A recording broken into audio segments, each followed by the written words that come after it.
Bonjour, soyez les bienvenus dans Hit Story. Comme chaque jour, je vous propose un retour en arrière sur une chanson marquante. Aujourd'hui, on part en 1995 avec l'un des tubes de l'été, matraqué sur toutes les ondes. Si je vous dis Coolio, Michel Pfeiffer, vous visualisez? Avant de devenir un classique du rap, Gangsta's Paradise sort le 9 août 1995 et met en avant le talent des deux rappeurs, Coolio donc et LV. Ce dernier est le chanteur du refrain mémorable et entre deux de ses interventions, Coolio livre une prestation plus que correcte et restée dans la mémoire collective.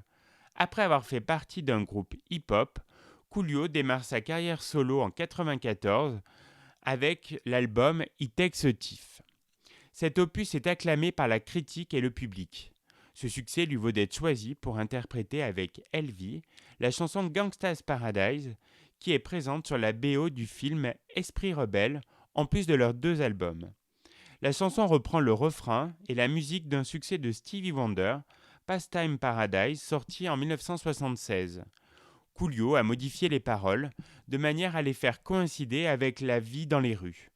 La chanson commence avec une phrase du psaume 23,4 de la Bible.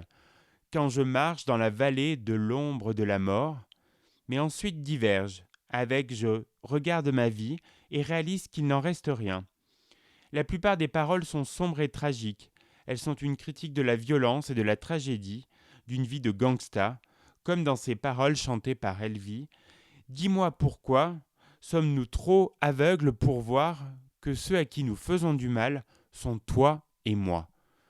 Vous vous en souvenez tous, le clip vidéo de la chanson contient des scènes avec Michelle Pfeiffer, reprenant son rôle d'enseignante aux prises avec des élèves difficiles dans Esprit rebelle.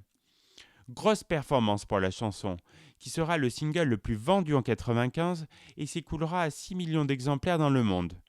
La suite de la carrière de Coolio sera moins florissante, entre déboires judiciaires, émissions de télé-réalité et téléfilms plutôt moyens.